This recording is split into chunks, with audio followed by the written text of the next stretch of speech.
Hello friends, आज की ताज़ा खबरों में आप सभी का स्वागत है। झारखंड की तमाम छोटी बड़ी खबर इस वीडियो में देखने को मिलेगी। सबसे पहले बड़ी खबर, बिरसा के नाम से जाने जाएंगे झारखंडी किसान। एक बड़ी खबर की मुख्यमंत्री हेमंत सोरेन ने कहा है कि किसानों को आर्थिक मजबूती प्रदान कर उन्हें अपने पैरों में खड़ा करने की दिशा में कार्य किए जा रहे हैं। सही समय पर उचित मार्गदर्शन और सहायता उपलब्ध कराई जाए तो किसान आर्थिक स्वावलंबन की ओर आगे बढ़ सकेंगे। सरकार आने वाले 25 वर्षों को ध्यान में रखते हुए कार्य योजनाओं को मूर्त रूप देने में लगी हुई है। अब झारखंड के किसानों को बिरसा किसान के नाम से जाना जाएगा।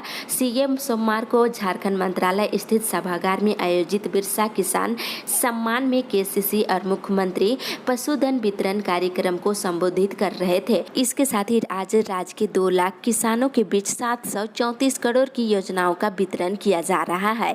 किसान क्रेडिट कार्ड में भी तेजी से बढ़ोतरी हो रही है। किसानों को पशुधन से जोड़ा जा रहा है और सभी योजनाओं का समय समय पर ऑडिट किया जाएगा। इसी के साथ ही अगली बड़ी खबर, मैट्रिक इंटर के फेल और असंतुष्ट छात्रों के लिए विशेष परीक्षा का होगा आयोजन। एक बड़ी खबर की मैट्रिक इंटर के फेल और असंतुष्ट छात्रों के लिए जैक विशेष परीक्षा लेगी। इस परीक्षा में फेल होने वाले स्टूडेंट्स के अलावा वैसे स्टूडेंट भी शामिल हो सकेंगे जो इस परिणाम से संतुष्ट नहीं है। इन छात्रों से किसी तरह का कोई परीक्षा शुल्क भी नहीं लिया जाएगा। मार्कशीट भी छात्रों को वार्षिक परीक्षा की तरह ही दिया जाएगा। उनके मार्कशीट पर डिवीजन भी लिखा होगा। इसके अलावे वैसे छात्र जो वार्षिक परीक्षा के लिए परीक्षा आवेदन प्रपत्र जमा नहीं कर सके थे, उन्हें भी परीक्षा में शामिल होने की इजाजत दी गई है। जैक सचिव ने इसे लेकर विज्ञप्ति जारी कर दी है। इसी के साथ ही अगली बड़ी खबर, मौसम विभाग से पलामू प्रमंडल में आज भारी बारिश होने की संभावना। झारखंड के उत्तर पश्चिम भाग पलामू प्रमंडल में आज से 2 दिनों तक कहीं कहीं भारी बारिश होने की संभावना है। राज्य में अभी तक सामान्य स्थिति में चल रहे मानसून में आज से बदलाव देखा जा सकता है। मध्य प्रदेश के उत्तर पूर्वी में कायम साइक्लोनिक सर्कुलेशन के कारण डाल्टनगंज, गढ़वा, चतरा, लातेहार, लोहरदगा के कई जगहों पर भारी बारिश हो सकती है। वहीं 11-12 अगस्त को खूंटी, रामगढ़, सरायकेला, खरसवा, पूर्वी सिंहभूम, पश्चिमी सिंहभूम को छोड़कर के राज्य के शेष भाग में भारी बारिश होगी। इसी के साथ ही अगली बड़ी खबर, झारखंड कोरोना अपडेट्स। झारखंड में पिछले 24 घंटे के दौरान कोरोना के 14 नए मरीज मिले हैं, जिसमें बोकारो से 2, देवघर से 2, धनबाद से 1, खूंटी से 1, रामगढ़ से 2, रांची से 5 और साहेबगंज से 1 नए मरीज मिले हैं। वहीं पिछले 24 घंटे के दौरान 23 मरीज स्वस्थ हुए हैं, जिसमें बोकारो से 3, धनबाद से 2, पूर्वी सिंहभूम से 2, गिरिडीह से 1, हजारीबाग से 2, कोडरमा से 3, रामगढ़ से 2, रांची से 6 और साहिबगंज से 2 मरीज स्वस्थ हुए हैं। वहीं राज्य में एक्टिव केस की संख्या घट करके 202 हो गई है, जिसमें बोकारो में 7, चतरा में 3, देवघर में 16, धनबाद में 23, दुमका में 1, पूर्वी सिंहभूम में 14, गढ़वा में 5, गिरिडीह में 2, गोड्डा में 3, गुमला में 4, हजारीबाग में 3, जामताड़ा में 2, खूंटी में 7, कोडरमा में 19, लातेहार में 5, लोहरदगा में 7 और पाकुड़ में 5 एक्टिव केस है, जबकि रामगढ़ में 11, रांची में 52, साहिबगंज में 8, सरायकेला में 4, सिमडेगा में 7 और पश्चिमी सिंहभूम जिले में 3 एक्टिव केस है। इसी के साथ ही अगली बड़ी खबर, सेवा समाप्त करने का विरोध कर रहे आउटसोर्सिंग कर्मी। कोरोना काल में आउटसोर्सिंग के माध्यम से रिम्स में बहाल कर्मियों को 3 महीना पूरा हो जाने पर काम से हटाने का आदेश निर्गत हो चुका है। आदेश के अनुसार इन कर्मियों से 10 अगस्त तक ही सेवा ली जाएगी। अब इस आदेश का ये कर्मी विरोध करना शुरू कर दिए हैं। आउटसोर्सिंग कर्मियों की मांग है कि उनकी सेवा बहाल रहने दी जाए। अगर रिम्स में जगह नहीं है तो अन्य जिलों में उनकी पोस्टिंग करने की मांग हो रही है। इसको लेकर सोमवार को सुबह 10 बजे से लेकर 1 बजे तक आउटसोर्सिंग कर्मियों ने रिम्स निदेशक कार्यालय के बाहर जमकर नारेबाजी की है। वही मानदेय भुगतान 20 अगस्त तक होने की संभावना है। इसके साथ ही कोल इंडिया में 588 नए अफसरों की होगी बहाली। कोल इंडिया में 588 अफसरों की वैकेंसी जारी की गई है। 10 अगस्त से 9 सितंबर तक ऑनलाइन रजिस्ट्रेशन करा सकते हैं। अधिक जानकारी के लिए संबंधित वेबसाइट वेबसाइट लॉगिन कर चेक कर सकते हैं। इसके साथ ही इधर टाटा स्टील में ट्रेड अप्रेंटिस 2021 बैच में भर्ती के लिए आवेदन की तिथि अब 15 अगस्त तक के लिए बढ़ा दी गई है। इसमें 350 टीए की बहाली की जा रही है। इसमें झारखंड और उड़ीसा के डोमिसाइल को वरीयता दी गई है। इसी के साथ ही अगली बड़ी खबर, स्कूल कॉलेजों में होगी अचानक निरीक्षण।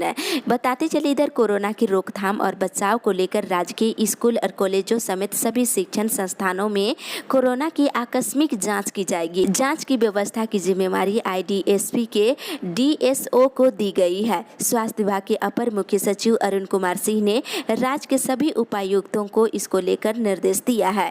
शिक्षण संस्थानों में संक्रमण का पता लगाने के लिए छात्र, शिक्षक और कर्मियों की जांच के लिए रैंडम सैंपलिंग की व्यवस्था करेंगे। स्कूल, कॉलेज, कोचिंग संस्थान, ITI, skill development centre, university में काम करने वाले 18 साल से अधिक उम्र के सभी व्यक्तियों जो प्रत्यक्ष और परोक्ष रूप से छात्रों से जुड़े हुए हैं, उन्हें निश्चित रूप से कोरोना का टीका यानी कि दोनों डोज लेना जरूरी है। इसी के साथ ही अगली बड़ी खबर, दाखिले के नए नियम को सशर्त सहमति।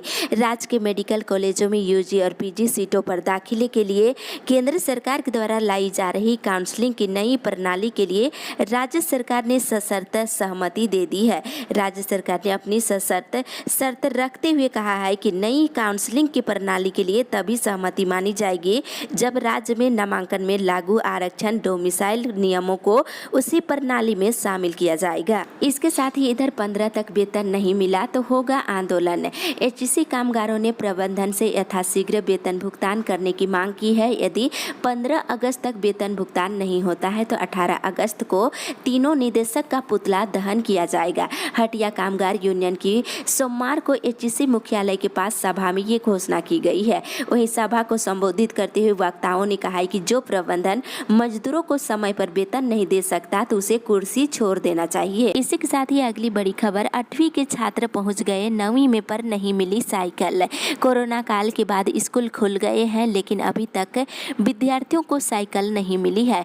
8वीं के छात्र 9वीं में पहुंच गए पर अब तक उन्हें साइकिल से वंचित रखा गया है। पिछले साल की गलती से अब तक कोई सबक कल्याण विभाग नहीं लिया है। पिछले वर्ष खुद कल्याण विभाग की लेट लतीफ के निर्णय के कारण विद्यार्थी साइकिल से वंचित रह गए थे। इस वर्ष भी कुछ यही हाल है। इसके साथ ही इधर एक से अधिक नाम होने पर हटाए जाएंगे मतदाता सूची से।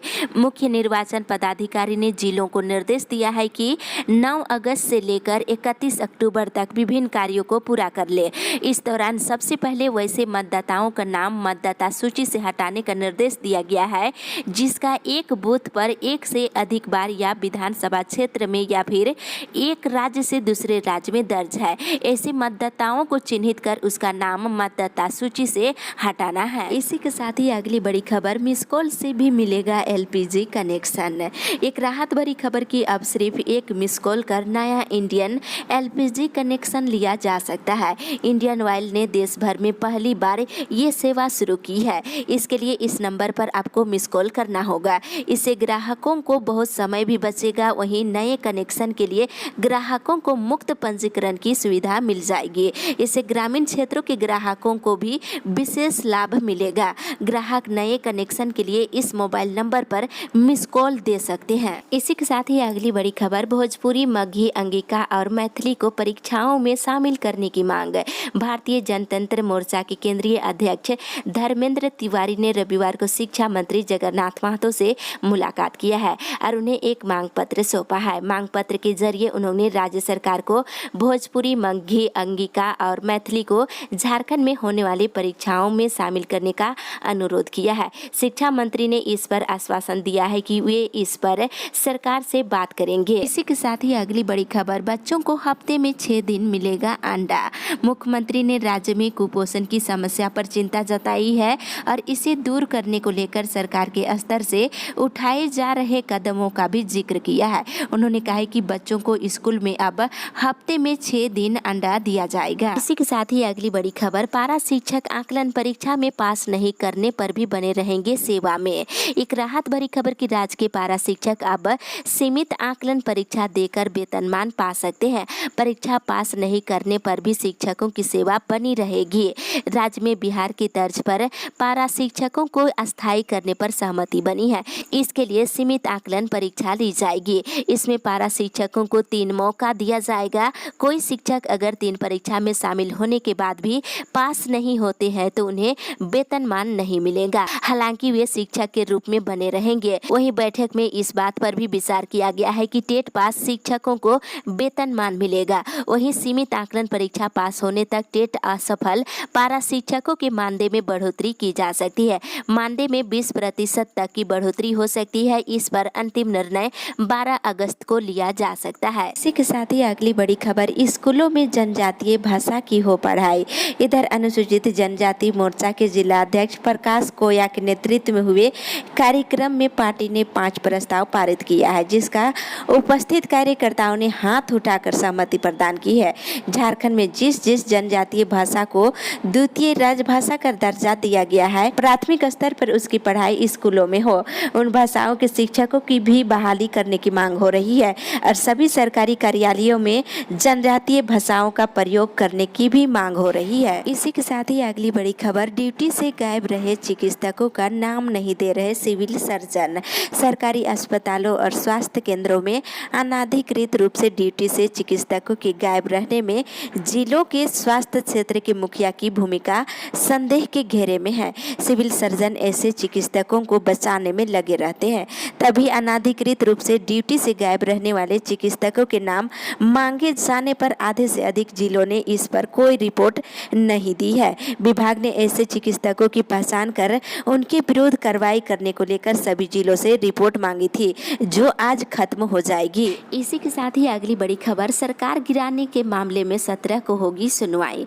झारखंड की मुख्यमंत्री हेमंत सोरेन सरकार को गिराने की साजिश रचने में लिप्त आरोपियों के निवारण प्रसाद महतो और अमित सिंह की ओर से दायर जमानत याचिका पर कल सुनवाई हुई है। एसीबी के विशेष न्यायाधीश प्रकाश झा की अदालत में वर्चुअल सुनवाई के दौरान केस डायरी की मांग की गई है। साथ ही मामले में अगली सुनवाई की तारीख 17 अगस्त निर्धारित की है और दोनों आरोपियों की ओर से 7 अगस्त को जमानत याचिका दायर की है। आपको बता दें, इधर साथ ही रघुवर की धमकी से हेमंत डरने वाले नहीं। इधर झामू के केंद्रीय महासचिव सुप्रीमो भट्टाचार्य ने पूर्व मुख्यमंत्री रघुवर दास पर पलटवार किया है। उन्होंने कहा है कि पूर्व मुख्यमंत्री रघुवर दास राज्य के आदिवासियों मूलवासियों को ठगने के इरादे से सरकार की नियोजन नीति के नियम कायदे को ठगने वाला बता रहे हैं। उन्होंने कहा कि रघुवर दास की धमकी से हेमंत सोरेन डरने वाले नहीं है। साथ ही उन्होंने कहा कि राज्य सरकार ने जो नियम बनाए हैं उसे एक भी बाहरी को नौकरी नहीं मिलेगी।